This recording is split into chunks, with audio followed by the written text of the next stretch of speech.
I actually had a situation in Target one time where I blew up. I lost my shit. I was yelling and I caused a big scene. And I thought, you know what? Of all the times I didn't react, I deserve to react this one time. And it kind of felt good. Anyone who's competed in bodybuilding or even thought about competing probably has a pretty good understanding of just how important posing is in your overall outcome at the show. And no one understands that better than today's guest, Autumn Cleveland, who has positioned herself through her decades, yes, decades of experience as a competitor and posing coach as one of the authoritative figures in the industry. So I was excited to get a chance to pick her brain for a little bit and talk about all things related to posing, her preps, her journeys, her outlook on things as a coach as well. It's a good chat, and I'm glad that she took the time to sit down with me. We went overtime on this one quite a bit. She was very generous with her time, and I really appreciate that. So sit tight. That interview is going to start momentarily. In the meantime, if you are new to the channel, feel free to like the video, subscribe to the channel, turn on notifications, all those things. If you want to check out more about me, you can check out my website, 5starphysique.com. You can follow me on social media. Instagram is the best place to find me at Darren_star. So without further ado, let's get on with it.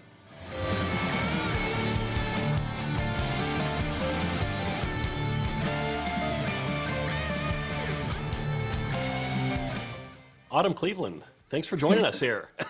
Thank you for having me.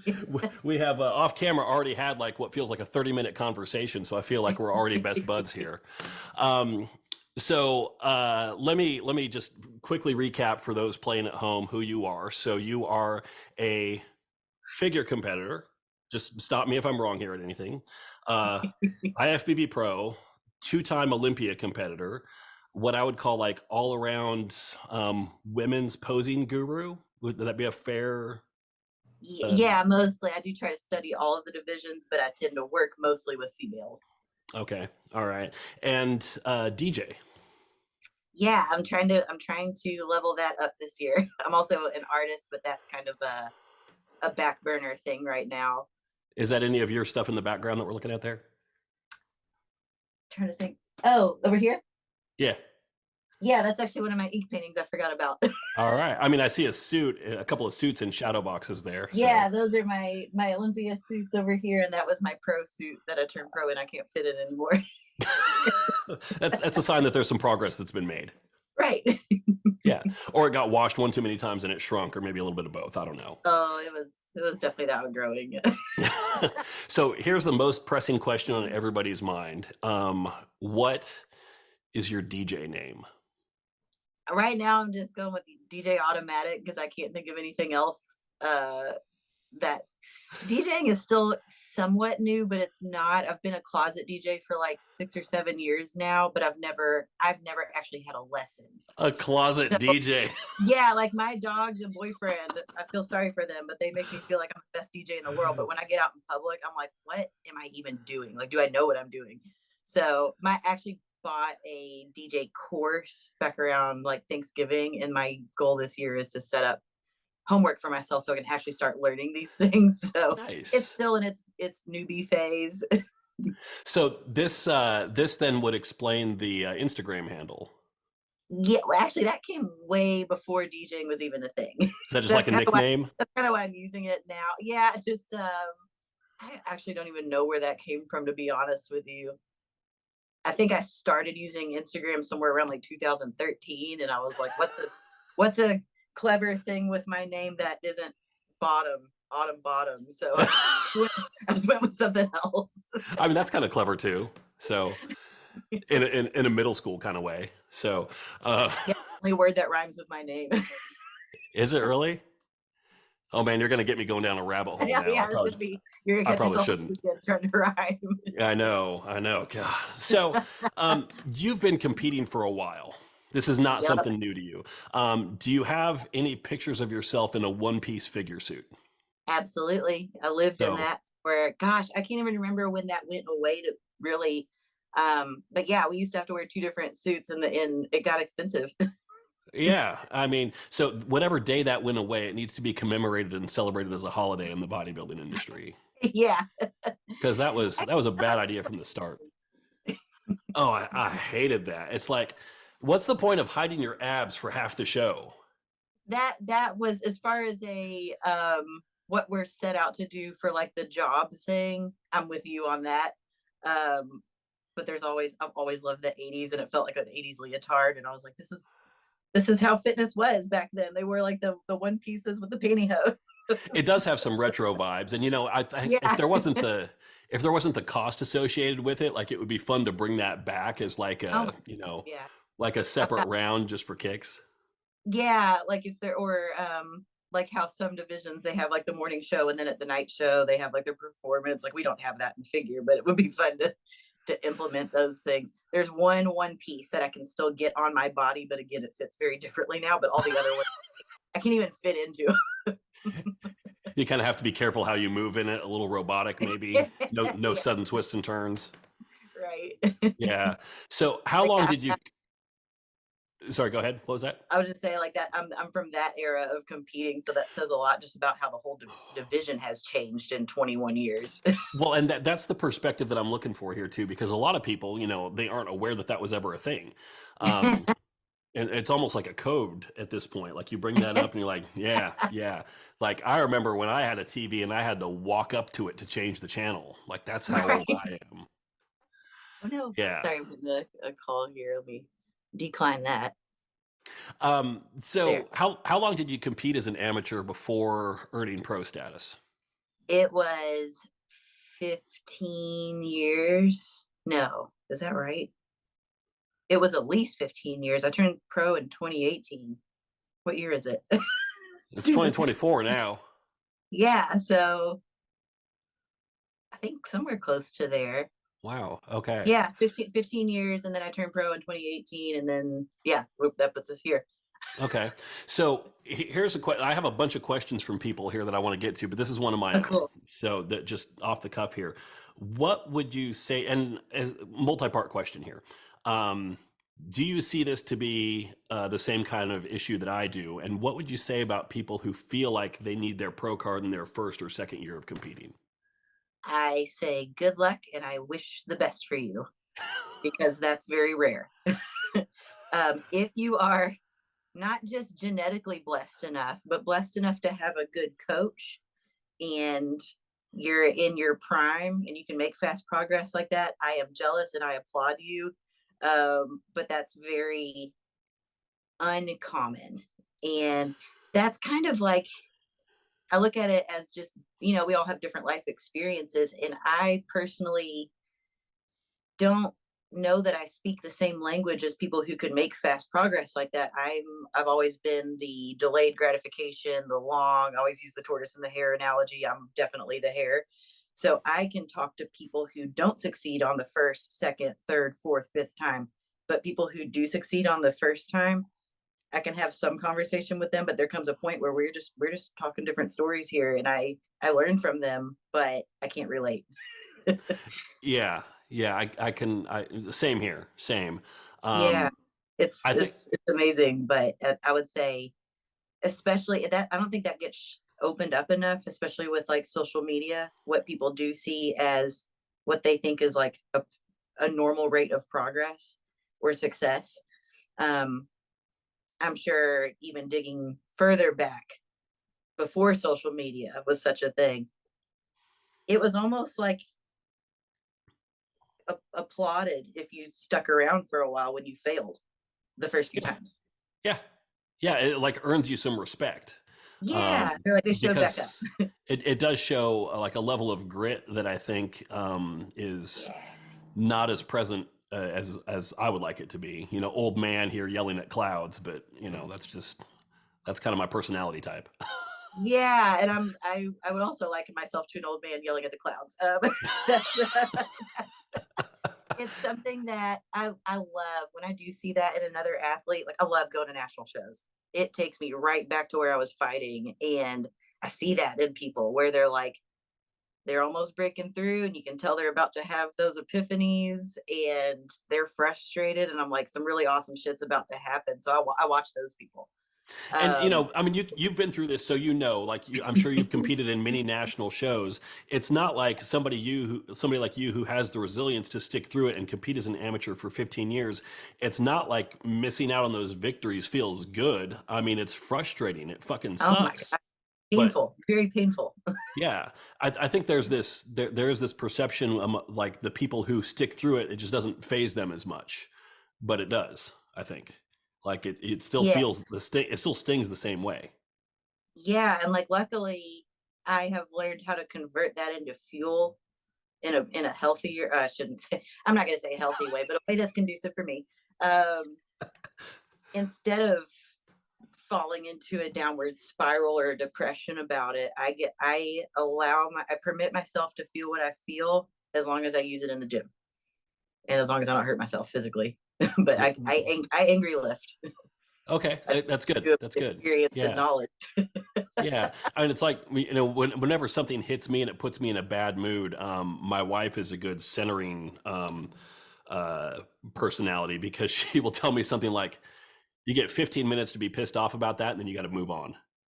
Oh yeah, that's something I love that my boyfriend. We've been together for 12 years. I call him my boyfriend because we're not technically married, but we are in heart. Um, he's very grounding for me in that way. Like he's really good at offering a different perspective. But we have adopted this mode even outside of bodybuilding. Like where whatever you're feeling, do that to the maximum. Like acknowledge your feelings, wallow in it as long as you need, so that you can move forward.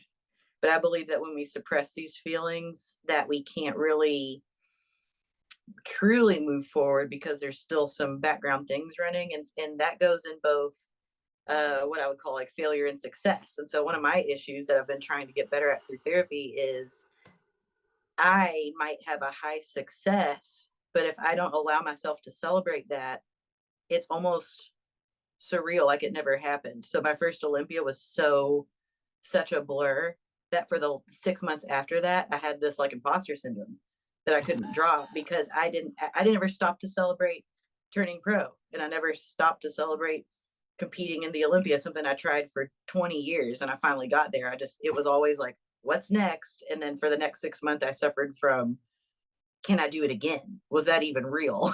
So Yeah. Well, it gets I to believe that's important. there gets to be a point where it's like, what's next? And it's like, well, the same thing that I just did, only better. Like there isn't Mhm. necessarily like a next level. It's like, no, this is it. And so now I just need to do better at this same thing that I just did. Yeah. And it's a different kind of reframing. I would also say, like you said, you need to allow yourself to wallow in it a little bit if necessary, Yeah. which I agree with. But I would also say not to the point where you drag other people down with you. Like there gets to be a Agreed. point where it's like you gotta like, okay, step back. Like Yeah. some people Yeah. kind of struggle with that. Like they're definitely their default mode is to try and drag other people down with them in hopes that they can get like a little bit of equalization from them or something. Yeah. And I do like I don't vocalize my actual thoughts and feelings a lot for that reason. I don't want to, if it's not gonna help me or that person, then why are we talking about it? So I do offload to Derek some, but then there even comes a point where he would listen to me all day. He's just that supportive. But I think like, is it okay? Do I need to really bitch about this anymore? Am I gonna do something about it Yeah, now? yeah. Uh, So side note on Derek, also like props to the man for his reels. Like, yes. I mean, those hit home so hard to me. Like the whole married a bodybuilder thing. Like I Oh my didn't, my wife God, isn't, so but like funny. I can imagine like somebody creating a reel like that about me, like very relatable, which is why they've kind of blown up the way they have. But like really Yeah. hilarious stuff too. Oh, he has such a funny what that's what's so amazing about him is he endures what every partner of a competitor endures, but he just has a very positive, fun, and grateful attitude toward it. That's why it can be funny, but it is really tough. Like we work very hard at our relationship and our life. He just happens to choose to enjoy it. Well, I mean, you can either get pissed off by it and be less patient, or just find the humor in it. Which Right. Let's be very clear here, and I say this a lot. My audience has heard me say this before. Bodybuilding is fucking weird. Like, any way you shake it. Like, imagine being visited. Aliens come to the planet, and the first place they go to is a bodybuilding show. Are they just going to say, you know what? We just need to blow up the whole planet. I mean, like, it's a Oh my God, weird it fucking thing. is so weird. Like sometimes I'm blessed now that almost my entire world is someone who at least they might not understand bodybuilding, but that they support me in it or others who want to do it. I actually have a ton of respect for people who have no desire to bodybuild, but they still support someone who does. But when I break this down into an elevator speech, I'm like, well, what is actually going on here? I don't even know what the fuck's going on here. Like when I look at stuff, I'm like, okay, here we are standing in minimal clothes in front of thousands of strangers being judged. And for me, that's also like a funny area because I was bullied as a kid, and that's what turned me into bodybuilding. And that bullying came with its own set of judgment. So why did I choose a sport that I am literally my outcome is based on a judgment? I have a And theory. I'm sure it's accurate. My theory is it puts you in control of how you are judged. Yep, You're being judged on very specific criteria 100%. And that that that's you why that that's you okay you there. you put all of your effort into trying to match those criteria, which are, you can say what you want about judging and judging standards, but those criteria are established in some way. Yeah. So yeah, there's some And predictability that there. you're right. That is taking the control back, which I'm glad that I found bodybuilding in order to be able to do that, because I don't know what that would look like if I didn't have that to pour into. Yeah. Uh, but it's a very common misconception, and I want to say this carefully because it can be done in an optimally healthy way, but it is extreme, and I think that's what people miss. It's just those extremes. I don't want to say that it's healthy or not or it's safe or not. It's just when you compete, you're turning up the dial so much that that's the part I don't know if people are fully prepared for when they say I want to do a competition. And that's something I kind of discuss with people before I will work with them as a prep coach is like let them know like here's what you're signing up for. And I'm going to guide you through it, but you need to know these things up front because it's not easy and it's there are going to be times where you're questioning if it's healthy, even on a mental level. Right. Your And markers that look great, but is your head on straight? And that's my that's job. that's what I've struggled with in the past for sure. Is like, Yeah. okay, I look okay, I'm healthy, but fuck me, I'm a mess. Oh my God. Oh yeah. Like, I hate everything about myself right now. Yeah, Yeah. it's rough. And uh, I forgot where I was going with that. Anyway, um, that's going to happen a lot, by the way. So Same here. yeah, there's a fun, there's a fun conversation. there's no pressure here. So you mentioned you're a prep coach. Do you also work with non-competitors as well, or are you just firmly in the competition world? Just in competition now, and to be completely honest, my business is now, gosh, I think my business is officially like 10 years old on paper, but I've been doing this. I didn't even like in college for fun. So at the beginning, I was a personal trainer and I worked with general lifestyle athletes just or health because at that point in time, there really wasn't prep coaching. I mean, Right. people coach, but it wasn't what it is now. And it's become such a booming area, but it's still a great area. And so when I graduated from college, I thought, well, I've got a degree and I've got like, what am I supposed to do with this? I'm supposed to train people. That's what I went to college for.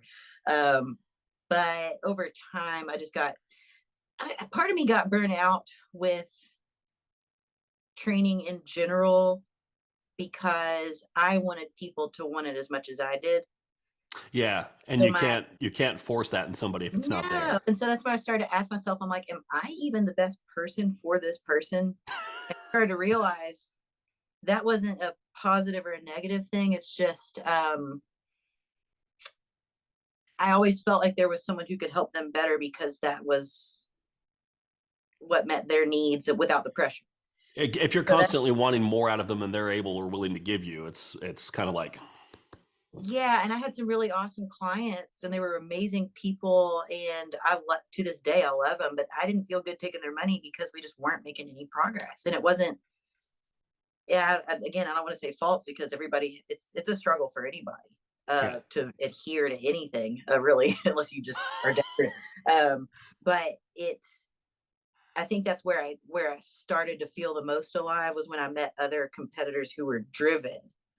And that's where I was like, okay, I can only offer so much capacity a day.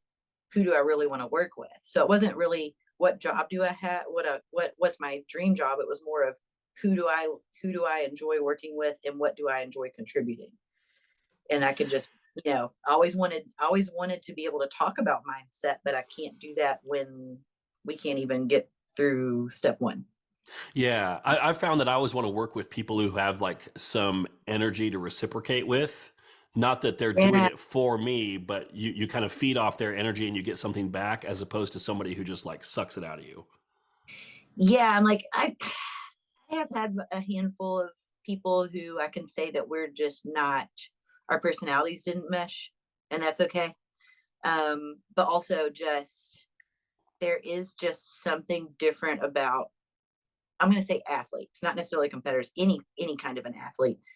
Um, there's just so much more to unlock there that I know that I can contribute. Whereas, again, this is not even a negative thing. There are some people that they don't want major change. They just want comfortability, which is perfectly good. But I'm not. I can't even bring myself to do that. So how am I supposed to help someone else do that? You When I have a potential client who reaches out to me and they're like, "Yeah, I really want to improve my mobility," I'm like, "No."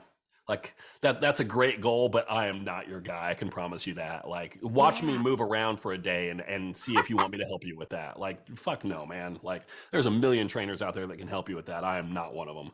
that's the thing. I love nothing more than saying I'm not the best for you, but I know this one person who is. And I still learn from that person too. Like even though I send people to other professionals, I am still picking that professional's brain so that I can learn. But it's better for all of us if I just refer out to the appropriate person. Everybody's happier. Learn what you can and then move on. Yeah. Yeah, no, that's a brilliant move. I like that a lot. Thank you. Um, so let's talk posing a little bit. So you're kind of like you're kind of a big deal in the posing space. Thank You don't you. have to agree with that or not, but I'm just going to throw it out there. Makes In me feel fact, good. you have like a little live something going on tonight, correct? I mean, Yes. this won't be posted by the time this happens, but like you do stuff like you have courses available, you do posing sessions, you have like Q&As and stuff like that. Like you're in it in as many different ways as you can be. You do seminars. Yes. Yeah, touching on all of those points. That was something that developed out of necessity when I first started trying to coach people. Before I would even say I was a prep coach, there was nobody where I live that could even be a resource for me. So I had to travel to like Ohio to learn, from posing clinics from our judges. I don't know if anybody remembers Jenny Lynn, but she was figure Olympian at the time, and I met with her one. I got one random session with her just because she happened to be coming through Louisville. Um, that was around 2009, maybe 2008. Um, so finding someone to teach me these things was really difficult. So I started branching outside of my area, and at the time there were a lot more male instructor. Like Porter Cottrell lives here, Oh, and I've that's a I've name I learned a haven't lot. heard in a long time. Yeah, he's awesome. I still like, even last, I think it may have been earlier this summer, I even went to him again to see if I could pick up on anything that he knew about that my posing could be better. Even though he's a retired bodybuilder, he is also very particular about posing. That's Posing is cool. his art. So I Yeah. find other posing coaches who think along the same way. But I actually sit when I go to attend posing clinics or when I'm teaching them, I'm listening to the instructors for the male divisions just as much as I am for the women's stuff, because it's still muscles, it's still the same. But It's that still also helps. muscles and you're doing things with a specific intent. Like, oh, we're trying to show this. Oh, well, maybe we'll want to show that in figure too. Yeah, and it helps me contrast too. So like if I look at a male bodybuilder's quarter turns, those should look starkly different than a figure competitor's quarter turns. They better. And then I get to see why. Not Yeah. just not just the heels and apparel, but what are they doing differently and why are they doing it differently and what messages are they sending. And so I love, like next week I'm going to Orlando for the women's clinic to help. I'm going to DJ that part of it, but I'm also going to help instruct it. And then in a few weeks I'm going to go up to New York and attend one led by Steve Weinberger to learn as a student. I'm not instructing it, I'm just going to sit in, and even as an Olympian there's still things I can do better. So I want to be dissected by people like that so that I can be under the microscope with my own posing so that I know how to help other people. But then those are things that we discuss. I have a question on that because Yeah. that opens up something, an interesting can of worms here. So, like I would say, like you have like a pretty nuanced approach when it comes to posing. Like you're not just like big picture. Okay, flare your lats, chest up, engage the quads. It's like there's fucking levels of detail to this shit, and so you Oh like my hand God. positioning, all this thing. So it's like you're not a novice, you're not like pretty good, like you're really into it here. So you go to a clinic with a guy like Steve Weinberger. Now I imagine like you may have potentially, I'm not trying to start shit here, you may have some differences of opinion with him on how he likes to see certain things presented versus how you like to do it, but he's a judge. So Yeah. how much does that factor into how you like to teach things? Like, do you say like, hey, some judges like this, even though this is objectively better, but Steve, he kind of favors this. So how do you handle that? As rawly as I can. And so what I mean by that, so with the posing courses that I offer, those are meant to get people in the general structures of a pose. It's a base. But then when we get into the advanced parts or the really individual needs for posing, um, I I'm truthful with my competitors, and I'll use myself as the example this year. So a lot of people know this, and some don't. I have scoliosis, and no matter how long I've been doing this, there's also the component of symmetry that I have to cue my body to do on top of actual posing. That's through my lifting, that's through sitting at a computer, that's everything that I do on a daily basis. I have to be mindful of that. And so I feel pretty good about my posing, but I know that it's not always perfect because I'm constantly battling change as my body adapts around the scoliosis stuff. So closer to the Olympia this last season, I went to two judges who I know are my biggest critics, but also that they know how to help me. And I asked them, I said, how can this be better? They called me out on some things, which I took that as kind of excitement because I was like, oh, one day when I get this down, now I'll know how to help somebody else in that regard. But it was so it was so much on my mind having to do all of these things. And I started to hear this. There is this phrase like having too many cooks in the kitchen. And Yeah. what I was starting to do is take my one question and I would ask a few different judges. But even over time, I I have kind of narrowed down which judges fit me best in terms of feedback. Ooh, that was a I, carefully constructed phrase right there. yeah, because I don't want to I think all judges do their best. I truly believe that all judges do their best, but even some judges, our top judges will say, I want to see this differently, but I'm not a posing coach, so I don't know how to tell you how to do that. And I appreciate that because then if they say something that my brain's going, it's already dissecting this, I have to remember they're not a posing coach. They may have used a verbiage that wasn't quite clear for You may both have to of us. run it through the translator a little bit and put it in Yeah, your own yeah, and language.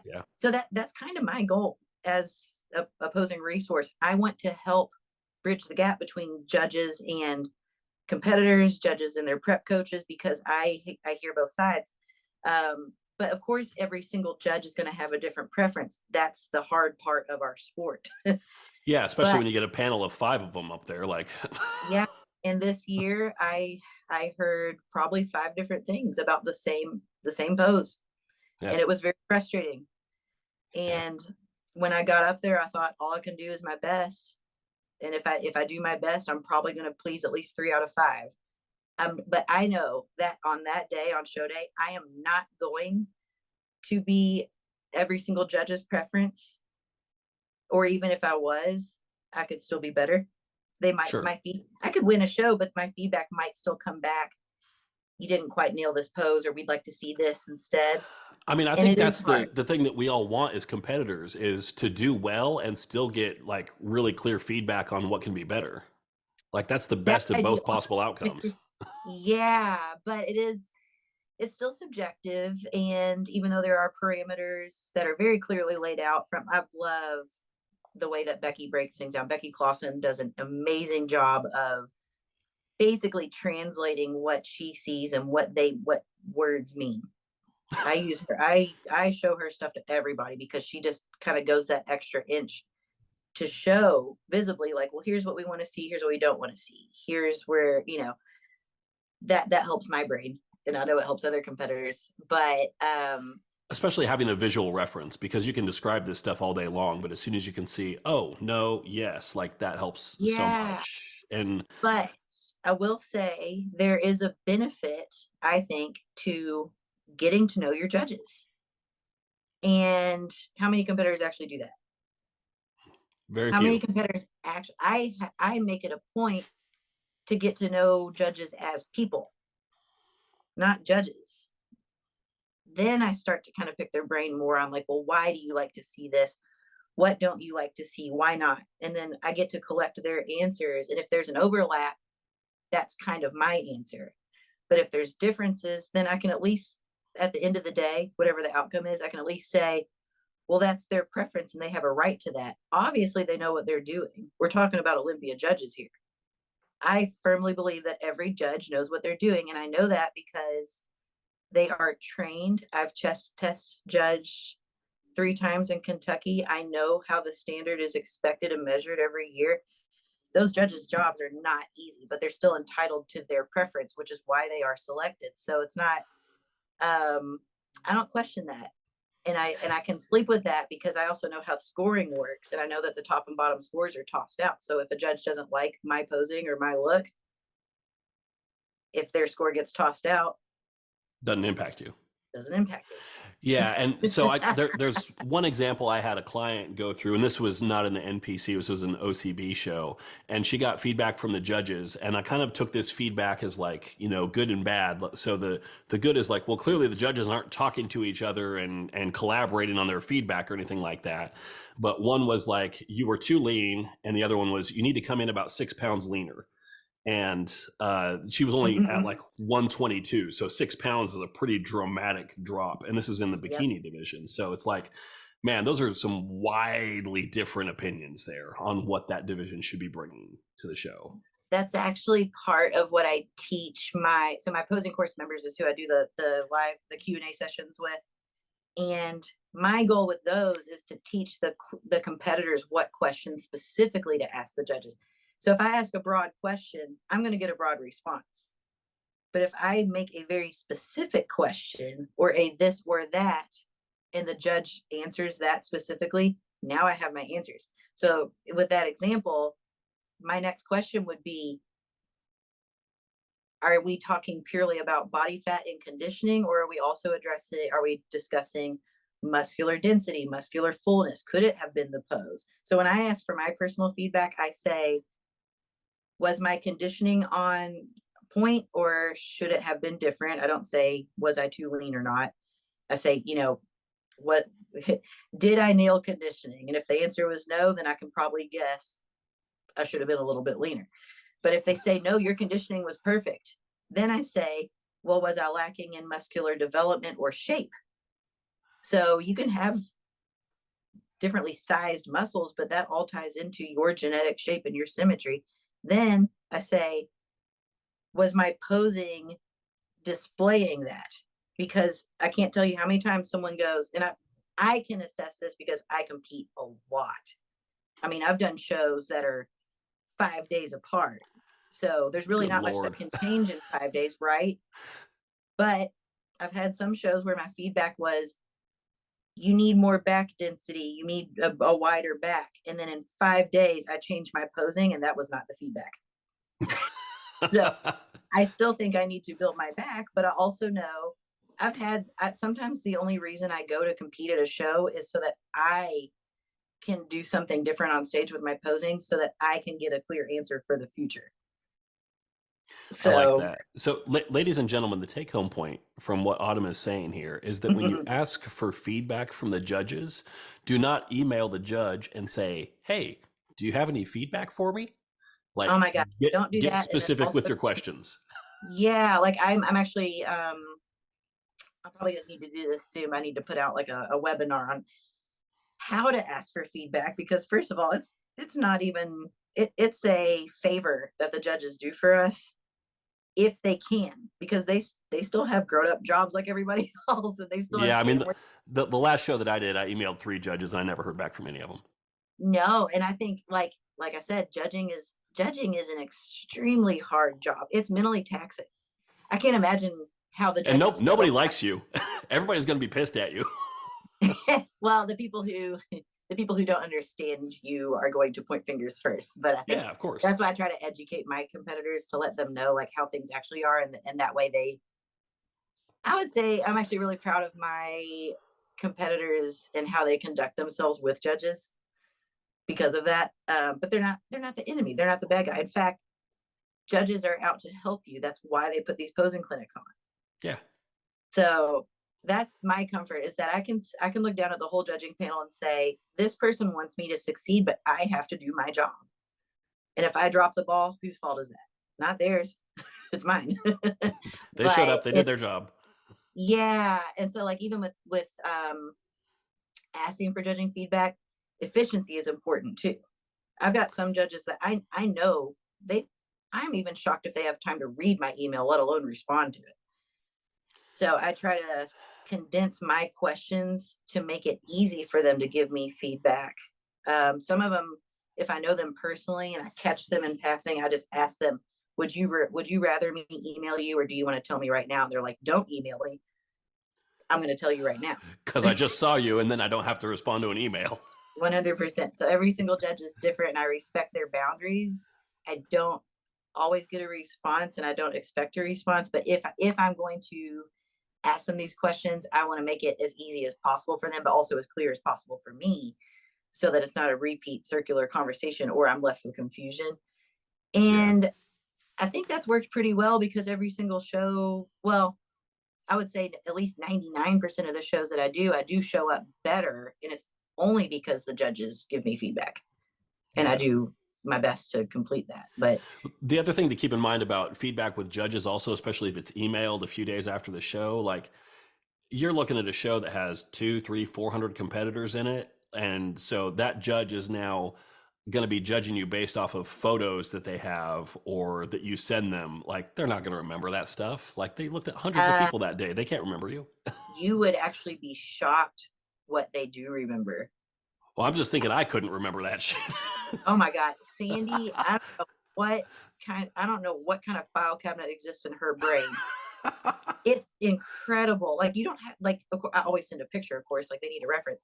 Yeah. But some judges, they are just detail oriented people and they'll remember the color of your suit, they'll remember your hair, they remember everything. And I'm like, how do you remember this? So that always amazes me And I'd be when they like, wait, I do. judged that show on Saturday? I don't remember that. Hold on. Wait, what? Yeah. Yeah, it's incredible. Like I wish there was more understanding of how judges do things and what the way that they analyze. I think that would help a lot of people in the sport, and I think the judges are doing their best to get that out there. But I also think a lot of people don't want to hear That's fair. I think you're right. Yeah. I it. mean, They don't want 100%. to hear the Like, truth no, they want to hear compliments. They want to hear good things. from young people. And yeah, and when you ask a judge, you're going to get the truth, and it might be hard to read or hear. Yeah. Yeah. Um, so in advance of this, we're gonna cut to a sponsored segment here real quick. For first one ever, actually not sponsored, but it's a plug. So in advance of this, I went ahead and purchased your figure posing course because I wanted to get an Oh, idea of that's like cool.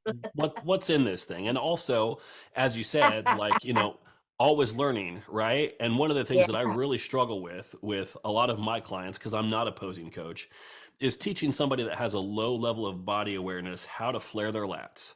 And how to, just so Yes. that I can see them in your progress pics. Like, you see Yeah, it all that the is time where you see a back pose where their shoulders are hunched forward like this, or like they're like trying to fit through a really narrow doorway in their front pose like this. And it's like how, and so I watched your the sections of the course on that and a few other things as well, just to get a little flavor for what's in there. So the plug for anybody listening or might be interested in this is it's more detailed than you might think. Just the whole thing, like really well done on that. As a guy who is trying to put together some courses myself, I know the work that goes into that and just designing it and making it a comprehensive experience. And you've done a really good job with that. So I kudos, it's really cannot good. thank you enough for saying that. First of all, thanks for checking the course out, but like it's been a lot of work, but it's been fun and rewarding. But that's what's great for me is that even though I've been doing this for 21 years and I'm at the level that I'm at, I am constantly putting myself back in that first time seat.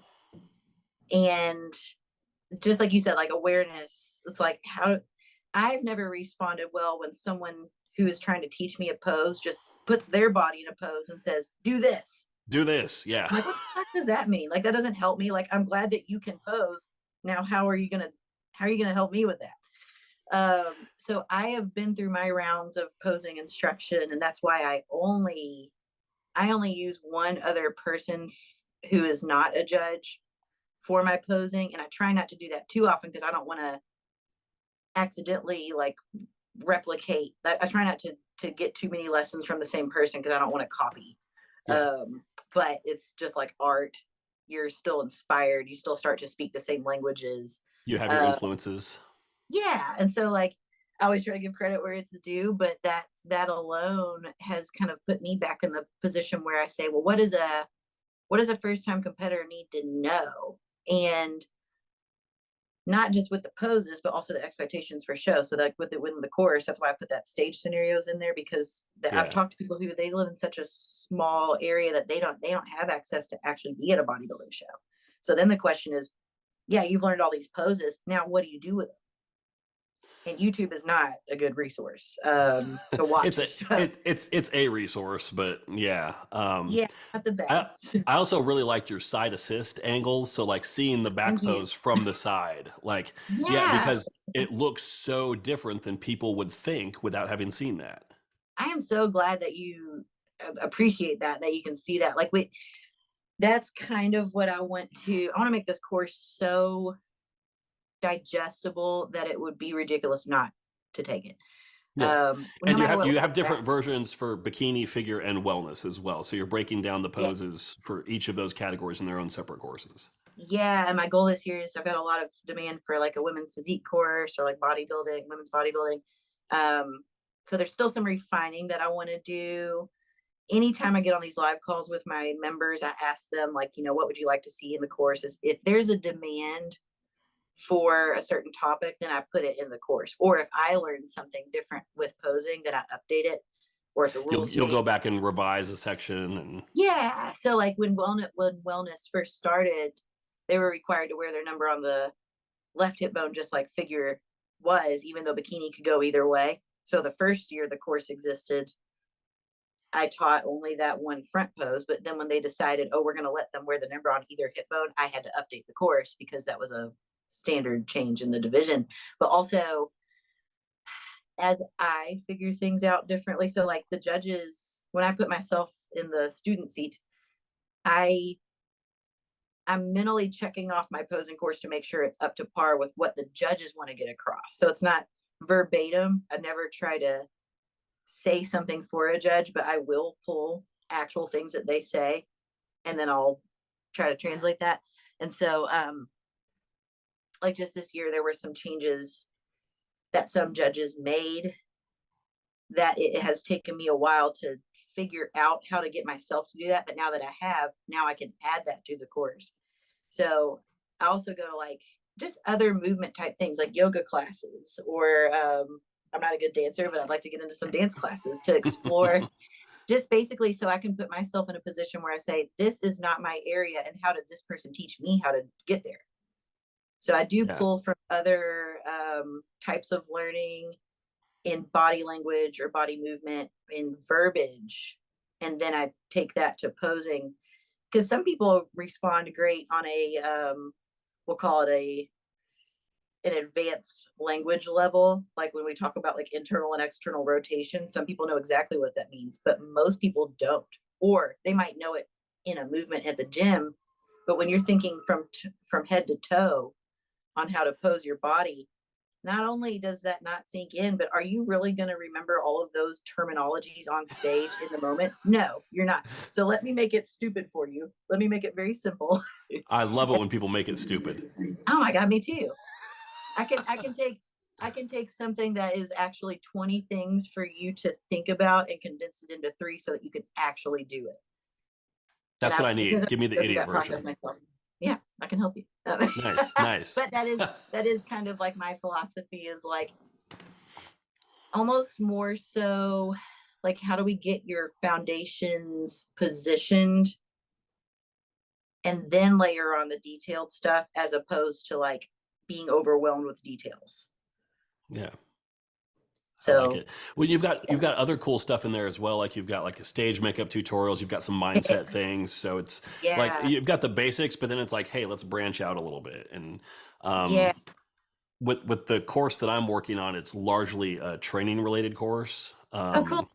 And but then I'm like, well, I should probably plug in some dietary basics in here so that somebody can like know how to, kind of manipulate their diet a little bit on a basic level. Like Hmm. it's not a meal plan, but hey, let's talk about how you track macros if you haven't done that before. Cool.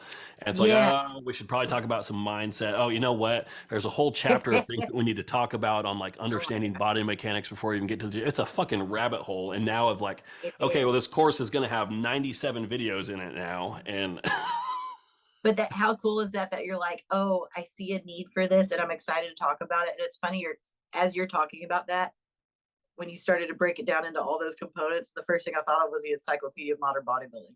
yeah. You know how thick that book is. Yeah. That was a coffee table book, and it's probably because Arnold couldn't condense it down into just some exercises. Yeah, Knowing yeah. I what mean, I had my copy until I gave it to a client. So mine's falling apart, I can't open the book. I can stack the pages because the binding has gone. Shit.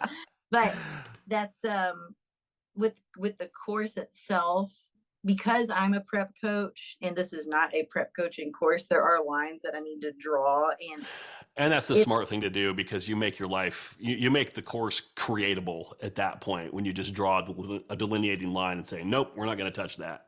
yeah, and that's mostly out of respect for other coaching relationships too. Like, and I'll tell people on my live calls, can't discuss. Because it doesn't fall. If it falls under stage performance, yes, but if it falls into anything outside of that, it's usually a no. Um, because I don't want to say something that might be conflicting with their prep coach's opinion. And I say you need to ask a judge or you need to ask your prep coach. Yeah. But it is also hopefully a way to cover some things that I would say, especially between males and females, there's just a line of either comfortability or appropriateness. And I don't expect all male coaches to be able to talk about those things with their female clients, because they genuinely might not know, or they might not be comfortable talking about these things. So those are things I do try to put in the course, that it's like, here's what you need to consider, here's what you need to prepare for, so that you don't have to ask your coach these things. Right. But Right. it is also What? meant to be a tool to help coaches do their job easier, because not all prep coaches are posing coaches, and I think that's amazing. Yeah, and I think it's good for the industry to like create a little bit of delineation and separation between the roles because some of Yeah. them, some prep coaches are posing coaches and they're good ones.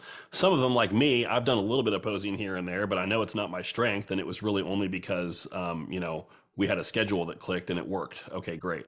Right. Um, and it's like, okay, I did okay, and also it's like, I'm not charging you for this because I know it's not very good, but we're gonna get the basics covered here. Okay, so, but I Yeah. think it's good to, for me, know my limits, but also like understand that those are separate roles, and sometimes they cross over, but oftentimes they don't. And I think it's just good for people to learn that and get a good respect for that too. And that's I applaud you for making that professional decision too, because I do know some, well, I don't know them personally, but I have heard of some horror stories where someone forks out a lot of money for a prep coach because they were implying that they were going to teach their posing, and then it's 2 weeks out from the show and they haven't learned anything. Yeah, they're like, hey, when are we going to start posing? It's like, oh, Yeah, I was like, you're fucked. yeah. So, I mean, that does kind of bleed into another area where I also do consulting, and I just hear a lot. I hear a lot of things that I don't love about service relationships in this industry. There are some really, really, really incredible coaches with awesome integrity, and their clients love them. But I also have some consultations where the person's just in tears because they are so frustrated with their coach. Yeah. So there's also times where I try to mend those relationships for them so they can still stay with their coach. But there's other times where I don't say it, but on my end, I'm thinking, why are you still paying this person? Yeah, I mean, I think that there's a problem with coaching, just the industry in general, because I mean, first and foremost, you need a coach that can conduct themselves as a professional. And by that, I mean, like, just, I often joke that, just being able to respond to an email in a timely fashion puts me in the top 50 percentile of all coaches out there, which is sad. Yeah, I mean, it's not hard. A day's delay, but I'm really fortunate to have my clients kind of roll with me as I adjust my systems, especially when I'm in season and I'm competing.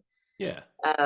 It can get challenging, but they are supportive and they understand. And sometimes I have to ask them, like, hey, are you guys okay with getting your check-ins on this time and me not responding for 24 hours because I'm going to be on a plane, like things like that. Yeah. I mean, I consider like time management to be my superpower. So that's like the one thing I'm like, yeah, if you get me your check-in stuff, I will not only respond same day, but I'll probably respond within a couple hours, realistically. Yes. But I also I train my clients. I'm like, this is when I need your stuff. Do not be late with it. If you are late with it, you will get a nasty email from me because I am the fucking boot camp drill sergeant here, and you're going to meet my schedule. Okay. That's just because, well, I like instilling that into people because it enforces the importance of routine in bodybuilding. Like, do this shit consistently. If someone's late with their check-in, I'm going to assume that they are late or erratic with a lot of other things in their life too. And so that's a conversation point for me to bring up with them. Especially the prep clients. I'm like, you got to have some consistency. And if you're late with your check-in, I'm going to assume that there's consistency issues elsewhere too, until you prove to me otherwise that that's not the case. I'm a pain in the ass. I can be a real pain in the ass. But I think that's important. As long as you set that expectation up front, some people need that kick in the ass to start getting their own. That was something a few years ago. I thought, it's not my job to teach time management, but in a way it is. And now I do try to offer what I can contribute on time management. Mostly, this. If I can teach my client how to manage their time, I also am teaching them how to manage their stress, which makes my job easier. So totally. It's selfish. 1000%. Yes, absolutely. If we're gonna make progress together, then that's okay. When we talk about lifestyle coaching, that's the type of lifestyle coaching that I like to teach, but I don't get to talk about that in a 30-minute training session with people. Yeah. And I do a lot of that stuff with prep clients, like contest prep clients, is just making sure you got your ducks in a row, because I work with a lot of beginners, people who haven't competed before, people that are trying to get to their first stage. So I have to teach them how to be a bodybuilder. And part of it is like, this is all stuff that I learned 20 years ago, but just the power of routine, and understanding that routine can flex and bend a little bit, but the basic structure of it is always there. Yeah. I think that's what excites me about getting a new competitor. And I tell them up front, like, your whole life is about to change. You might be tiring me for 6 months, but your life is now changing. And I get to be a part of that I've got some clients, we're on year 7, but some people, I assume it might be 6 months or less. So I kind of try to impact them as much as I can in that time. Leave your mark. That, like, no matter whether they get on stage or not, hopefully I've offered something for you to keep and make your life better with. That's really what I'm passionate about as a coach, is like, we have a goal of getting on stage, but I get really excited to teach them how to create their own life, their dream life. The bigger picture change. Yeah. I'm with it. That's cool. Got time for a few questions from people here? Yeah. This is from via Facebook from Sarah Brown. She wants to know, this is a pretty big question, so feel free to be as vague as you want with this. And the answer might be buy my course. I don't know. How do you make your posing routine unique and stand out? That is a good question. And I'm going to say it from what I hear from judges. What should stand out the most above the routine itself is your physique. So the way that you make your routine stand out is by highlighting your strengths in your physique and masking your weaknesses.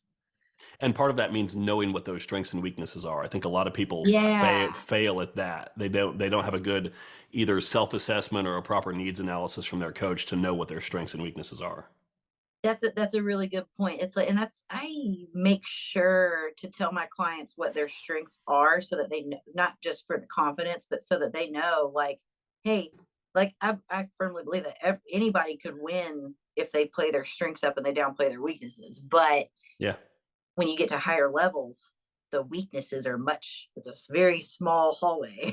And so um, that's a lot of people copy routines because that's all they know what to do. That's all they've got, which is, I don't want to say that's bad, but what would be better is if, like, I'm big on simplicity and solidifying posing. So instead of a really complicated, flashy routine through movement, focus on only delivering your physique through the poses that show that the best, and let those things be savored. So you can have an excellent posing routine with 4 poses that are your absolute best poses that no other competitor could, even if they did the same pose, it wouldn't look like yours because they don't have those same strengths. But if you start doing 10 poses that don't suit you, now you're exposing weaknesses to the judges directly. And they're waiting for that. If they are like, this is a stack competition and everybody looks good, they are hawking for glaring mistakes or gaps. It's So kind of like I always like to make a musical analogy just because it's my my other passion, which is like if I'm gonna play a guitar solo on something, I've got a few patterns I'm gonna stick to, and if I try to go outside of that, you're gonna realize I'm a pretty shitty guitarist. right. But those couple of patterns, like I can sound fairly competent doing those. Like I can, Yeah, I can hit those phrases. But as soon as I try to act like I'm Eddie Van Halen, it's like you're gonna realize I don't know shit. that's So hide your weaknesses. if you notice, my posing routine for my individual is on the simpler side, um because I know what poses I shouldn't be doing, even if a lot of other people do them. That doesn't mean that I need to do it. And Yeah. I've also kind of respected from a judging seat, like what they need to see and what it's almost a time and energy waste there on both parts.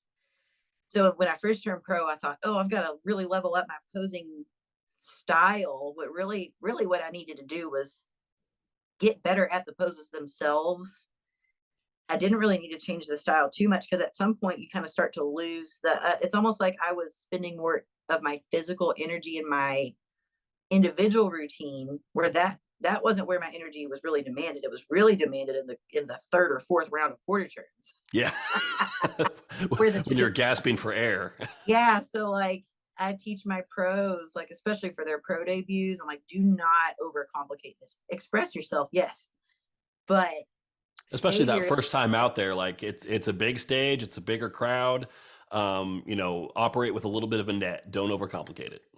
yeah, especially like I'll even say like for some national shows, but definitely pro shows, you're up there with groups of like 20, 30, sometimes Yeah. 50 other competitors, which means you're going to be on stage posing for 30 minutes straight.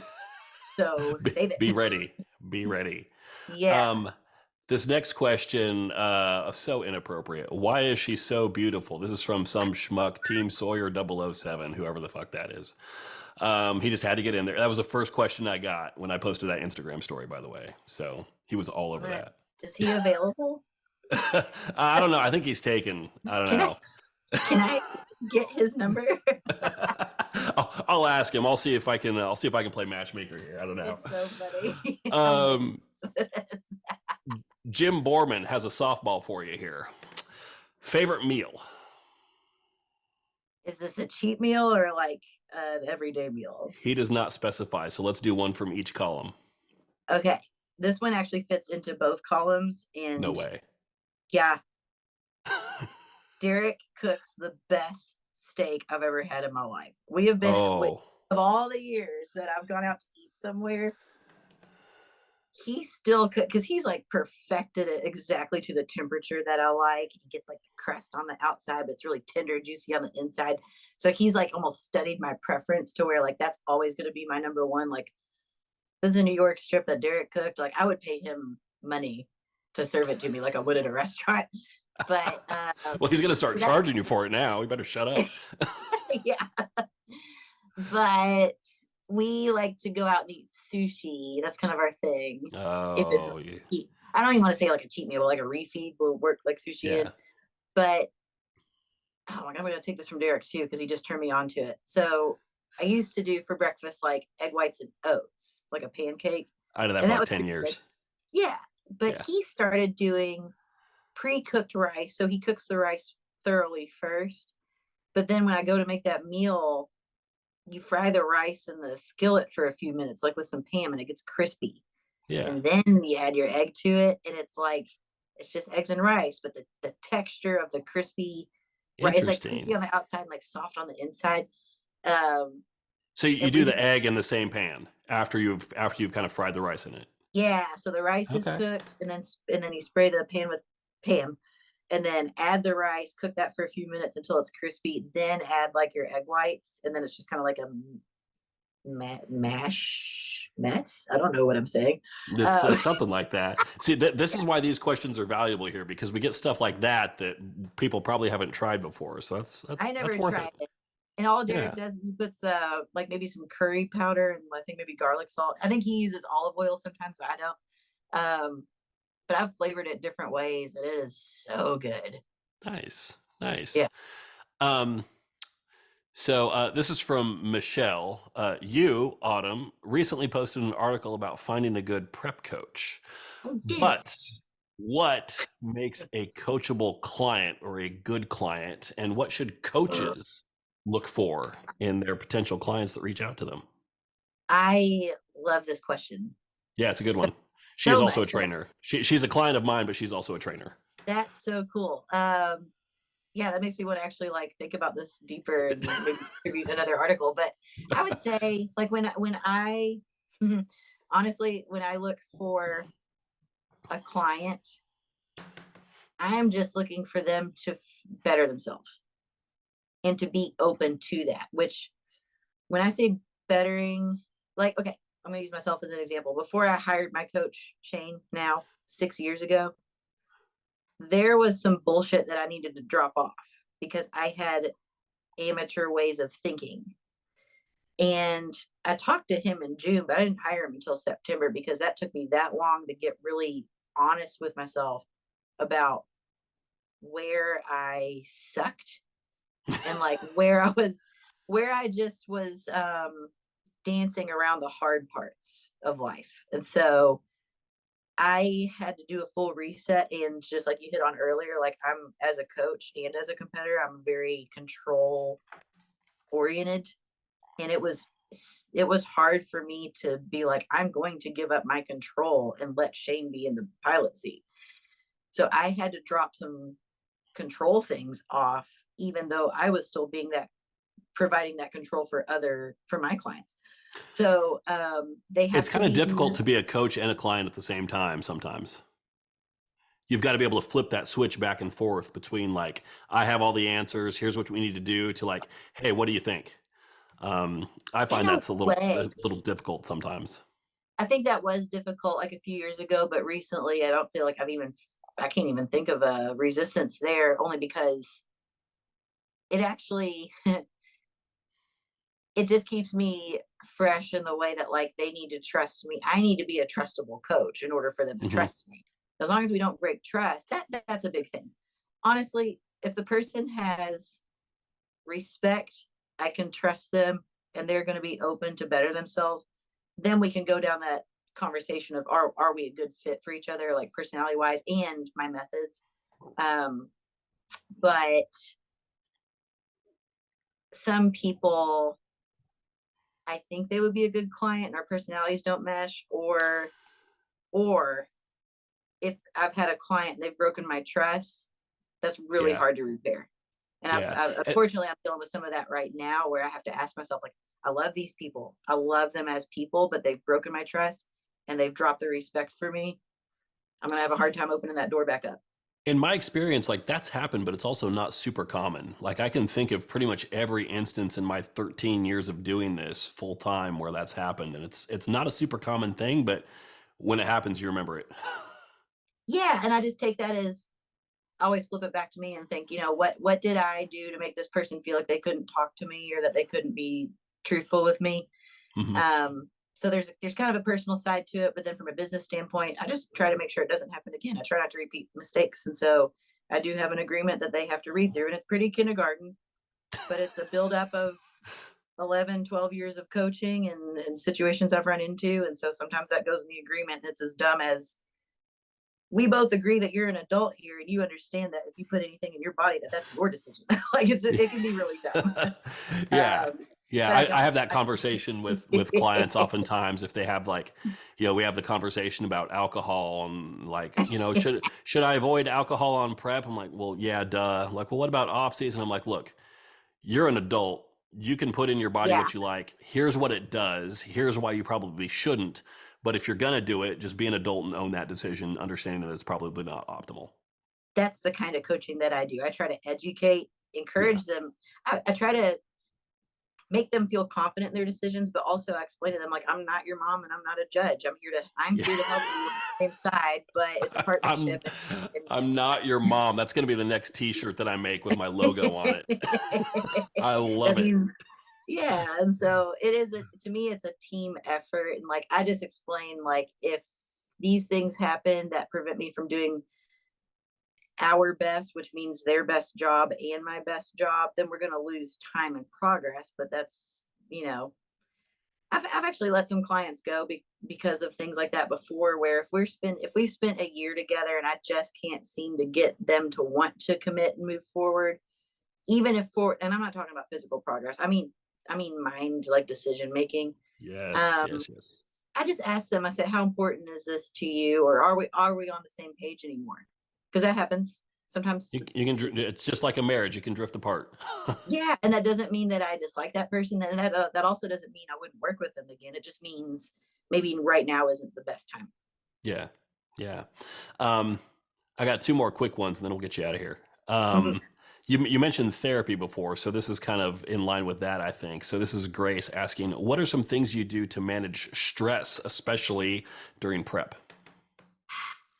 That is a very loaded question, but actually, let Kind me of just depends say, on what's causing the stress, also.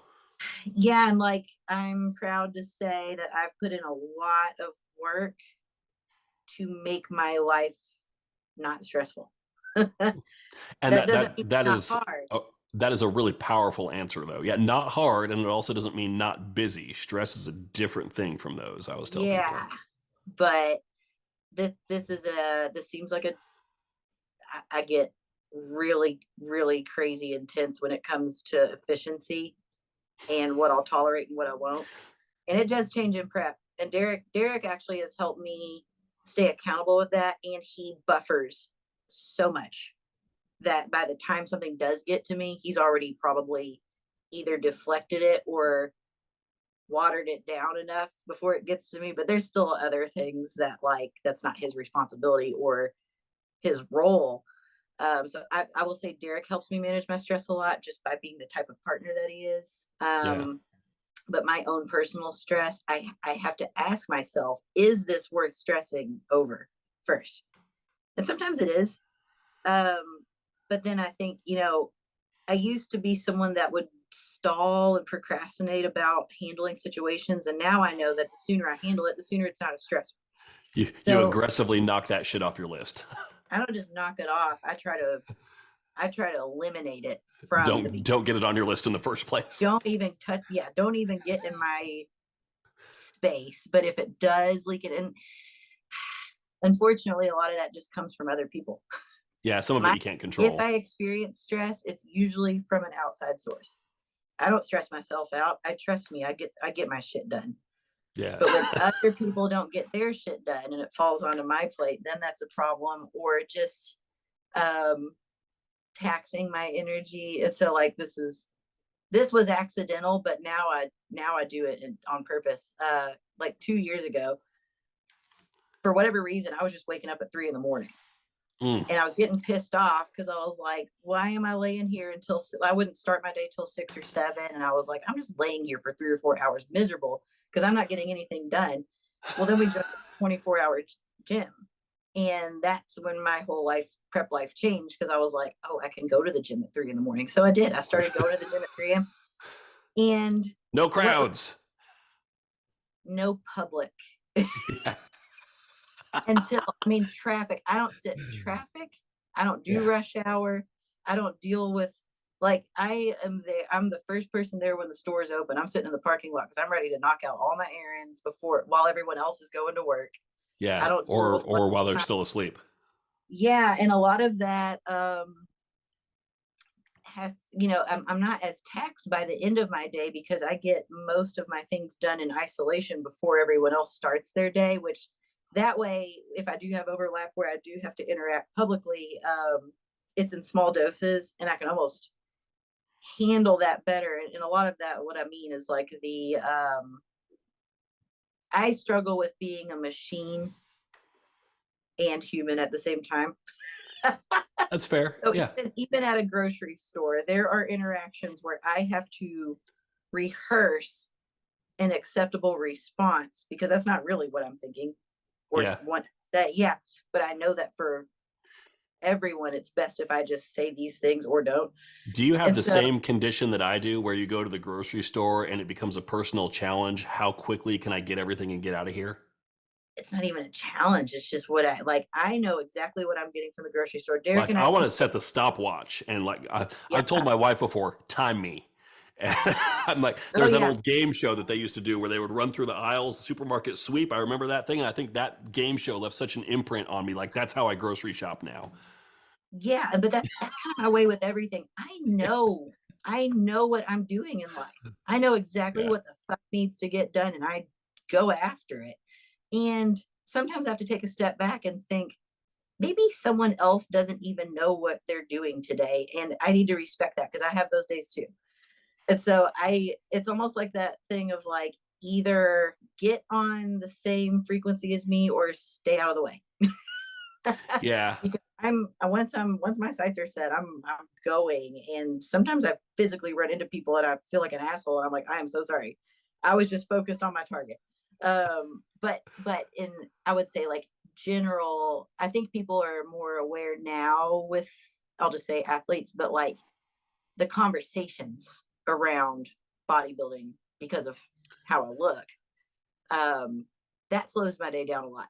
And I love Yeah. talking bodybuilding, but there are certain comments that I'll receive that would stress me out if I let them. Hmm. So that's what I mean about like avoiding stress. Sometimes I have to avoid conversations with other people, and that means get up earlier so that I Yeah. don't do that, so I don't have to run into that. People often ask me what my goal is in bodybuilding, and it sounds weird, but my goal really is to develop to a point where I elicit comments and questions like that from people that I don't really want, but that's how I will know I've kind of achieved the physique that I'm looking for when it becomes a conversation starter, just Yeah, and from random people.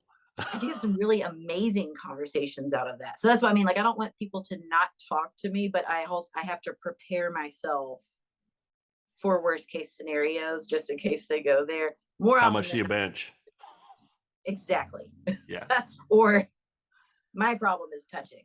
No one is allowed to touch me, Oh and people God. think that it's okay to just reach out and touch my biceps, and that makes me very uncomfortable. So,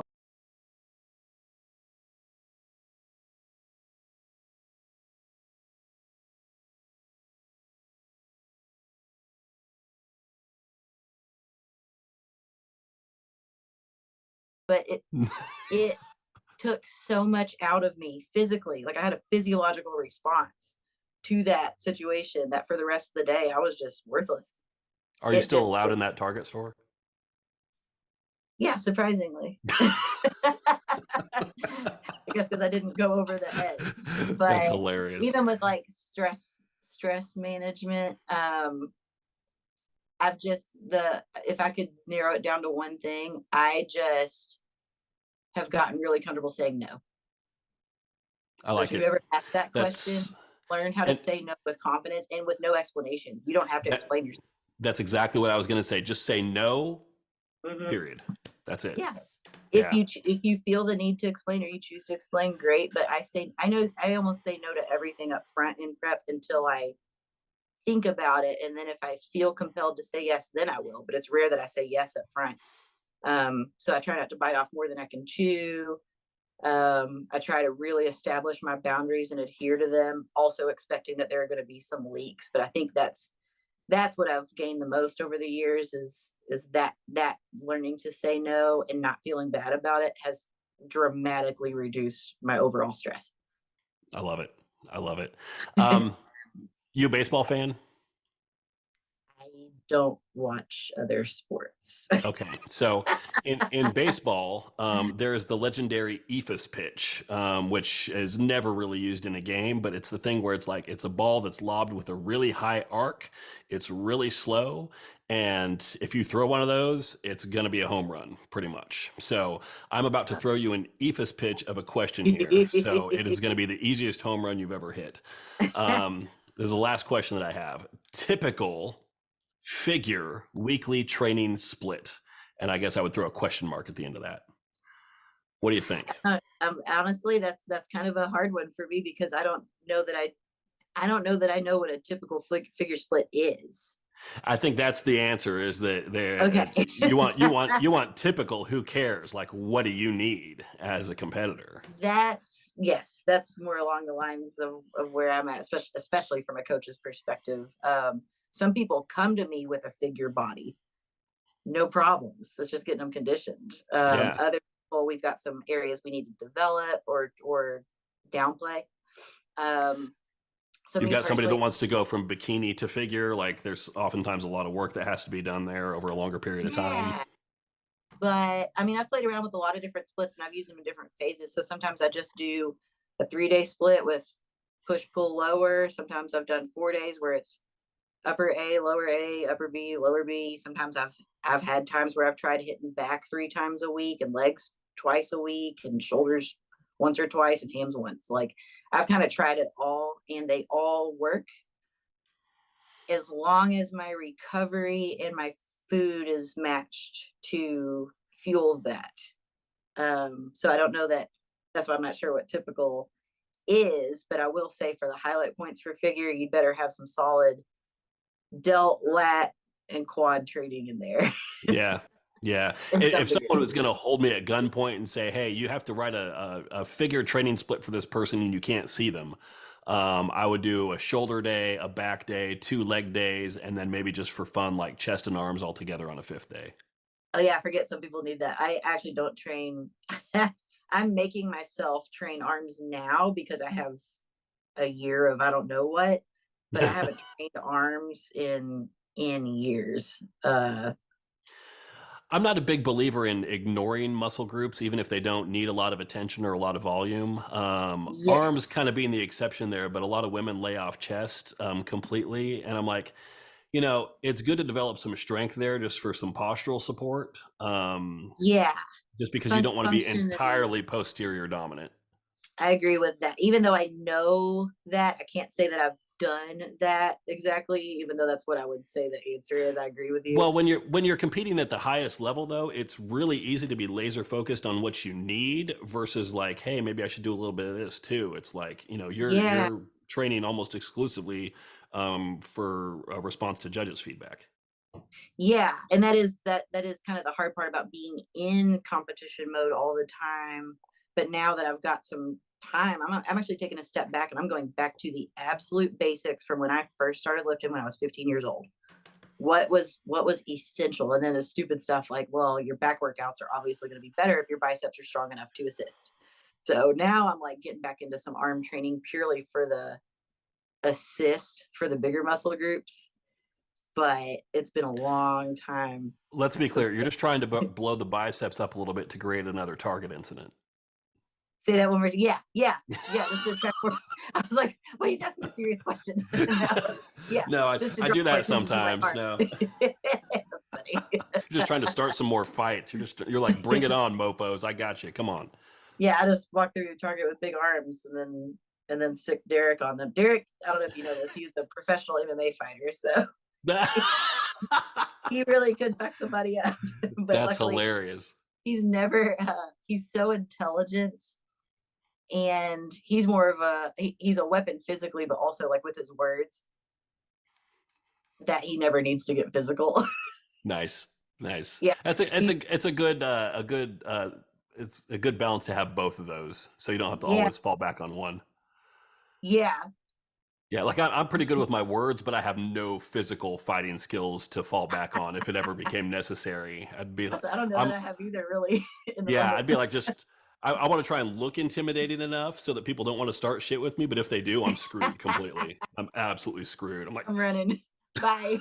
yeah.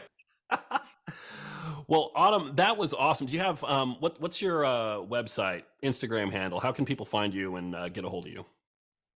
My Instagram is automatic, but it's spelled funny, which is autumn, and then ATIKK for whatever reason. And then website super easy, autumncleveland.com. But really the best way to reach out would be like email. So that one's like atclev01 at Gmail, like some college email I used. I'll put it on Nothing, screen. yeah, nothing professional yet. But I would say email or Instagram is probably like the most direct way to contact me, but they can always go to my website for info. Cool. You don't have like info@autumncleveland.com? No, I really should. Yeah. I should. I mean, it comes with the domain. You can set that up. Yeah.